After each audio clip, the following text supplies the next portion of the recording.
हमने पुराने वीडियो में ये स्टडी किया कि इलेक्ट्रिक व्हीकल इंडस्ट्री जो है वो फास्टेस्ट ग्रोइंग इंडस्ट्री है एंड फ्यूचर में भी इस इंडस्ट्री की 35% से ज़्यादा सीएजीआर ग्रोथ के एस्टिमेट्स हैं। तो क्या हमें अपना सारा इन्वेस्टमेंट एक ही इंडस्ट्री में कर देना चाहिए?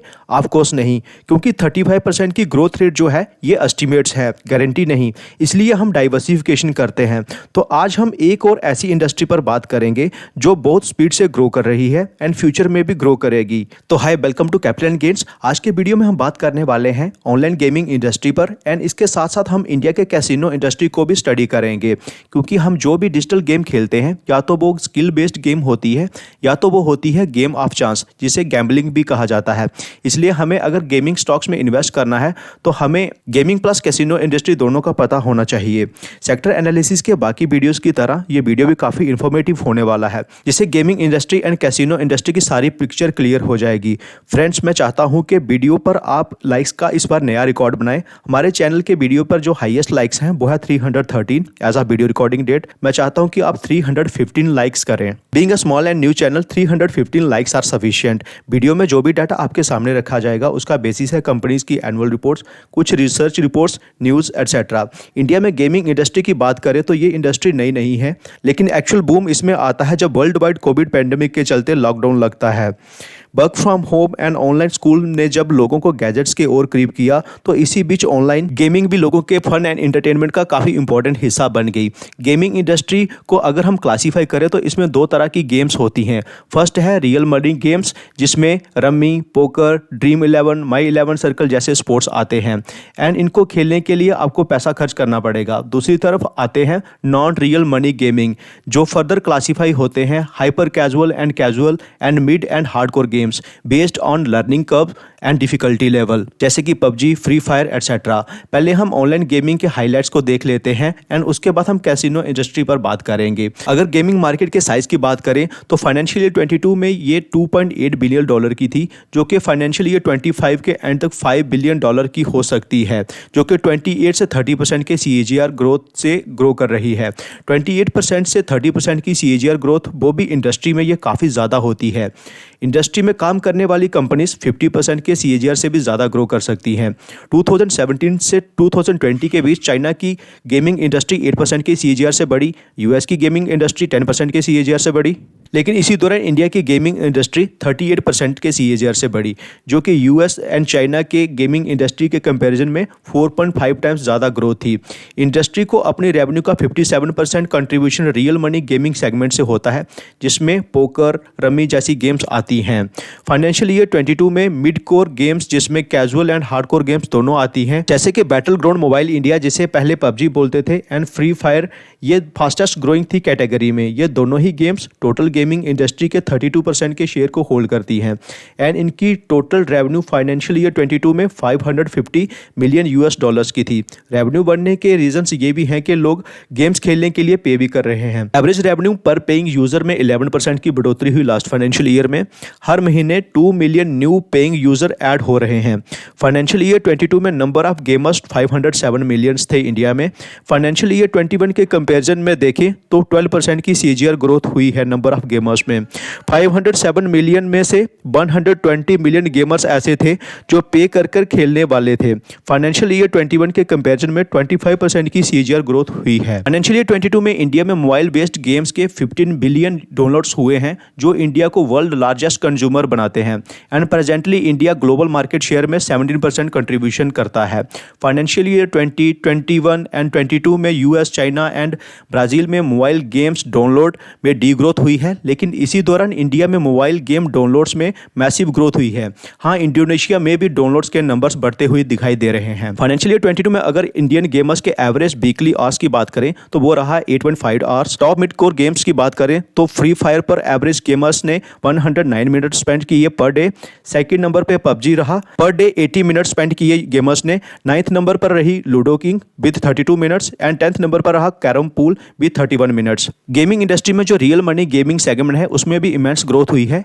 ड्रीम 11 एंड माई 11 सर्कल की पॉपुलैरिटी से आप सब फैमिलियर हैं। इंडियन गेमिंग इंडस्ट्री में जो डोमिनेंस रही है उसमें इंडियन डेवलपर्स का कंट्रीब्यूशन बहुत कम रहा है, लेकिन अब डोमेस्टिक डेवलपर्स भी गेमिंग इंडस्ट्री पर काफ़ी फोकस कर रहे हैं। कुछ Indian popular mobile game publishers की बात करें तो इसमें फर्स्ट है गैमिशन, जिसके पास टोटल 9 गेम्स हैं, टोटल डाउनलोड्स 739 मिलियन से भी ज़्यादा है। एंड सेकंड है मूनटन, जिसके पास 5 गेम्स हैं and total downloads 500 million time से भी ज़्यादा है। गेमिंग इंडस्ट्री में फीमेल कंट्रीब्यूशन भी बड़ा है इंडिया में। लास्ट फाइनेंशियल ईयर में टोटल गेमर्स की 18% फीमेल थी। इसके साथ साथ Indian women as a game developer में भी लीडिंग रोल निभा रही हैं। पिछले कुछ सालों में इंडिया की गेमिंग इंडस्ट्री ने 3 यूनिकॉर्न्स दिए हैं एंड वो है game 24/7, dream 11 and mobile premier league. अब हम क्विकली इंडिया के कैसीनो इंडस्ट्री के हाइलाइट्स को देख लेते हैं। लैंड बेस्ड कैसीनोज को लेकर इंडिया गवर्नमेंट हमेशा से ही स्ट्रिक्ट रही है। लैंड बेस्ड कैसीनोज को लीगल करना एंड उसका अप्रूवल प्योरली स्टेट गवर्नमेंट के हाथ में है। प्रेजेंटली गोवा, सिक्किम एंड दमन में लैंड बेस्ड कैसीनोज लीगल है। इसके साथ साथ offshore casinos and book makers भी परमिटेड है, लेकिन उसके लिए इंडियन करेंसी का यूज मैंडेटरी है। कैसीनो इंडस्ट्री के ग्रोथ की बात करें तो ये ऑनलाइन गेमिंग के कंपेरिजन में स्लो ग्रो हो रही है। अगर एस्टिमेट्स की बात करें तो यूएस की कैसीनो इंडस्ट्री 3.7% के सीएजीआर से ग्रो कर सकती है up to 2026। European casino industry 3.5% के सीएजीआर से ग्रो कर सकती है, लेकिन इंडियन कैसीनो इंडस्ट्री में 7% की सीएजीआर ग्रोथ हो सकती है। हमने online gaming and casino industry के हाइलाइट्स तो देख लिए, लेकिन इंडिया में casino industry and online gaming industry क्यों ग्रो कर सकती है ये जानना बाकी है। तो स्टार्ट करते हैं कैसीनो इंडस्ट्री से। इसके रीजंस बड़े सिंपल है। इंडिया एक डेवलपिंग इकोनॉमी है। जैसे जैसे पर कैपिटा इनकम बढ़ेगा तो लोग रिक्वायरमेंट से रिलेटेड स्पेंडिंग के साथ डिजायर रिलेटेड स्पेंडिंग भी करेंगे। दूसरा रीजन है स्टेट गवर्नमेंट को भी इससे बड़ी रेवेन्यू मिलती है as compare to other business.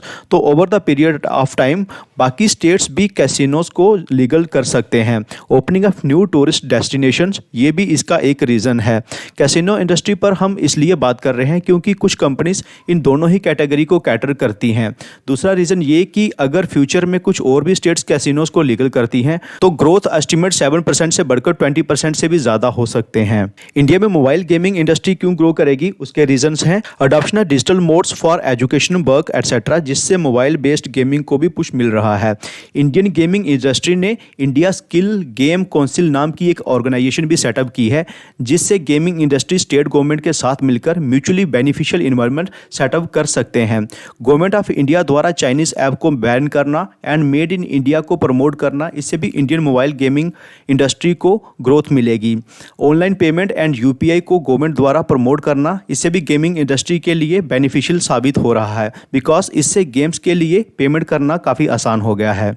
किसी भी इंडस्ट्री को ग्रो करने के लिए सरकार द्वारा उठाए गए इनिशिएटिव्स बहुत ही इंपॉर्टेंट होते हैं। गेमिंग इंडस्ट्री में उठाए गए सरकार के कुछ इनिशिएटिव्स की बात करें तो उसमें फर्स्ट इनिशिएटिव है एबीजीसी प्रमोशन टास्क फोर्स सेटअप करना, एंड इसको सेटअप किया है ministry of information and broadcasting ने। इस टास्क फोर्स का काम है animation, visual effects, gaming and promotion के फील्ड में काम करना। एबीजीसी टास्क फोर्स का मानना है कि बाई 2025 इंडिया का global market share gaming industry में 5% हो सकता है and more than 1,60,000 new jobs create कर सकता है। सेकंड इनिशिएटिव है digital gaming research initiative, and इस इनिशिएटिव को साइंस एंड रिसर्च बोर्ड ने लिया है।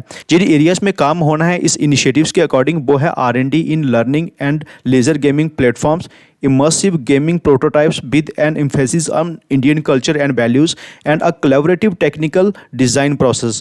फ्रेंड्स, इन्फॉर्मेशन अगर अच्छी लग रही है तो मोटिवेशन के लिए वीडियो को लाइक जरूर करें एंड चैनल को भी सब्सक्राइब करें, जिससे मोटिवेट होकर हम और भी क्वालिटी कंटेंट आपके लिए ला सकें।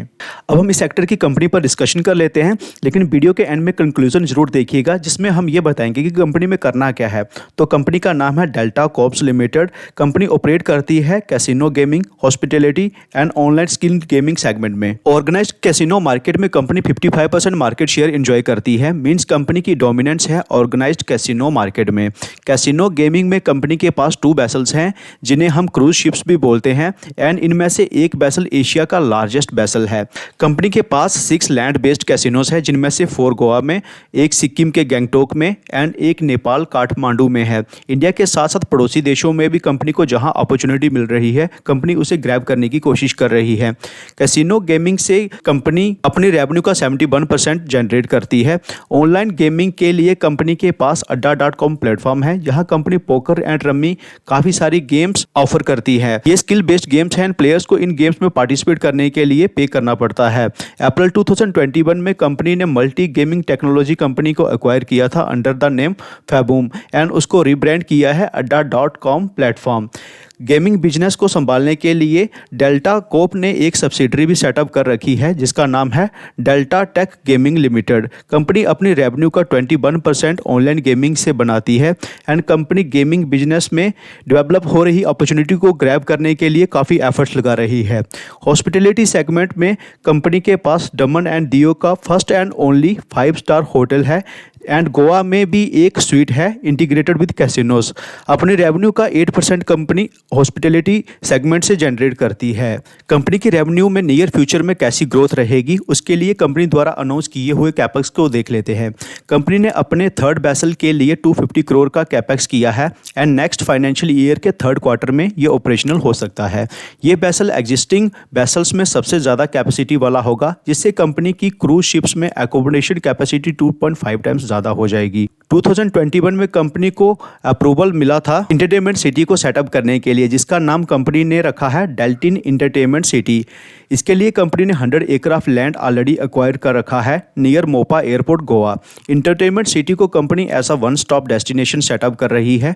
यहाँ पर modern layout and world class facilities होंगी जैसे कि multiplex cinema, theme based hotels, luxury sweets, government restaurants, water parks and इसके साथ कैसीनो कम्प्लेक्स भी इंटीग्रेट हो गए।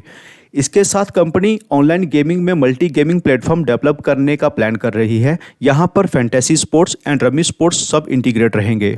कुछ और नंबर्स की बात करें तो कंपनी का मार्केट कैप है 5243 करोड़, स्टॉक का पीई है 19.9 जो कि एक्सीलेंट है, ROCE 5.40 है एंड ROE है 3.25% जो कि थोड़ा सा कम है। डेट है कंपनी पर 11.8 करोड़ का एंड इसी के साथ डेट टू इक्विटी बनता है 0.01 जो कि एक्सीलेंट है। रिजर्व्स है कंपनी के पास 2074 करोड़ के, कैश इक्विवेलेंट्स हैं कंपनी के पास 100 करोड़ के, सेल्स हुई है ट्रेलिंग 12 मंथ्स में 1012 करोड़ की एंड नेट प्रॉफिट हुआ है ट्रेलिंग 12 मंथ्स में 259 crore. Operating profit margin company maintain कर रही है 35% का। प्रॉफिट एंड लॉस स्टेटमेंट की बात करें तो मार्च 2018 वाले फाइनेंशियल ईयर से revenue and net profit better होना स्टार्ट हो गए थे, लेकिन कोविड के बाद जो मार्च 2021 एंड मार्च 2022 वाला फाइनेंशियल ईयर था ये काफ़ी म्यूटेड गया था। लेकिन ट्रेलिंग 12 मंथ्स में कंपनी ने अच्छे रेवेन्यू एंड नेट प्रॉफिट फिर से बनाना स्टार्ट कर दिए हैं। अगर कैश फ्लो स्टेटमेंट की बात करें तो कंपनी ऑपरेशन से ज़बरदस्त कैश जनरेट कर रही है।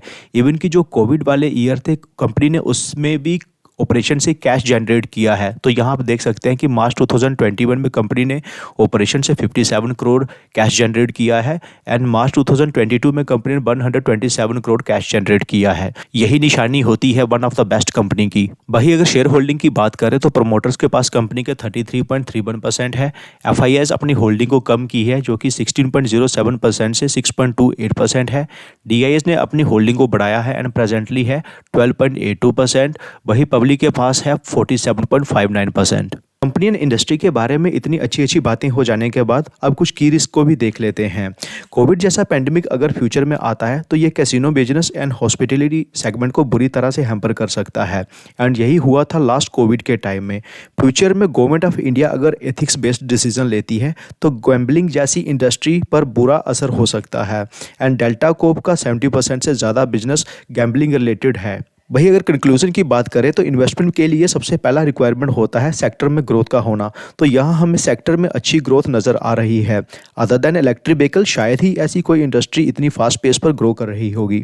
जिस कंपनी पर हमने डिस्कशन किया है उसकी ग्रोथ भी सेक्टर ग्रोथ को आउट परफॉर्म कर रही है एक्सेप्ट कोविड वाला पीरियड। कंपनी की वैल्यूएशन भी रीजनेबल है। डेवलपिंग नेशन से डेवलप नेशन की और इंडिया की जो जर्नी होगी उस दौरान ऐसी कंपनीज बहुत ग्रो करेंगी। एजुकेशन पर्पज़ के लिए मैं बताना चाहता हूँ कि ऐसी क्वालिटी कंपनी में हम अपने पोर्टफोलियो का 4% तक दे सकते हैं। वीडियो अच्छी लगी तो 315 लाइक्स के टारगेट को अचीव कराइए एंड चैनल को भी जरूर सब्सक्राइब करें। तो कैसा लगा आज का एनालिसिस कमेंट सेक्शन में जरूर बताइएगा। मिलते हैं आपसे अगले वीडियो में। Take care.